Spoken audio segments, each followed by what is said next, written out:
সুন্নি সমাবেশকে ঘিরে ফ্যাসিবাদীদের কোনো ধরনের অপতৎপরতার সুযোগ নেই। এমন কিছুর চেষ্টা করলে আইনশৃঙ্খলা বাহিনীর মাধ্যমে কঠোর ব্যবস্থা নেওয়া হবে। শুক্রবার রাতে জাতীয় প্রেস ক্লাবে ম্যাস গ্যাদারিং ফর প্যালেস্টাইন কর্মসূচির প্রস্তুতিকালে এসব কথা জানান আয়োজকরা।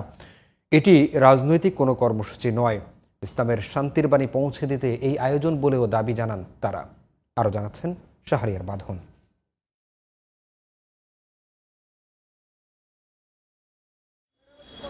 শনিবার রাজধানীর সোহরাওয়ার্দী উদ্যানে ম্যাচ গ্যাদারিং ফর প্যালেস্টাইন কর্মসূচির ডাক দেন দেশের পীর মাশায়েখ সুন্নি জনতা। তবে সেটির অনুমতি মিলল জাতীয় প্রেস ক্লাবে।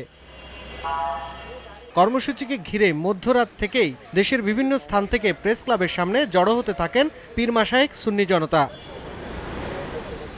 ইসলাম ধর্মের শান্তির বাণী সকলের কাছে পৌঁছে দিতেই এমন আয়োজন বলে দাবি জানান আয়োজকরা। বিভিন্ন জায়গায় মুসলমান নির্যাতিত হয়ে আছে। আমাদের একটা স্বপ্ন, এই সোনার বাংলাদেশ প্রতিদিন গাজ্জার পক্ষে কথা বলুক, এই সোনার বাংলাদেশ প্রতিদিন হিন্দুস্তানের মুসলমানের পক্ষে কথা বলুক। আমাদের অনুরোধ থাকবে কোনো উগ্রবাদী স্লোগান এবং উগ্রপন্থী কোনো মানুষদের অ্যাটাচমেন্ট যাতে না থাকে, একদম পরিপূর্ণ সতর্কতার সাথে যাতে আপনারা এগিয়ে আসেন। তবে কর্মসূচিকে ঘিরে কোনো রাজনৈতিক অপতৎপরতার সুযোগ নেই বলেও দাবি করলেন আয়োজকরা।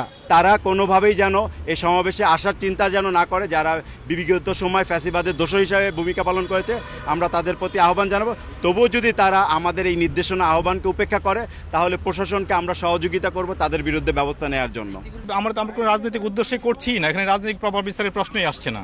সমাবেশ ও রাতের রাজধানীকে নিরাপদ রাখতে রাজধানীর বেশ কয়েকটি জায়গায় নিরাপত্তা বাহিনীর সদস্যদের অবস্থান ছিল দৃশ্যমান। আমাদেরকে জানানো হয়েছে যে যে কোনো ধরনের ঘটনা যদি তোমাদের কাছে সেই রকম মনে হয়, তাহলে ইমিডিয়েটলি কন্ট্রোলে জানাইতে সর্বোপরি যতটুকু সম্ভব আমরা চেষ্টা করছি জনগণকে সর্বোচ্চ সহযোগিতা করার। যে কোনো ধরনের অপ্রীতিকর পরিস্থিতি মোকাবেলায় আইন শৃঙ্খলা বাহিনী তৎপর রয়েছে বলেও দাবি করেন তারা। শাহরিয়ার বাঁধন, জিটিভি নিউজ, ঢাকা।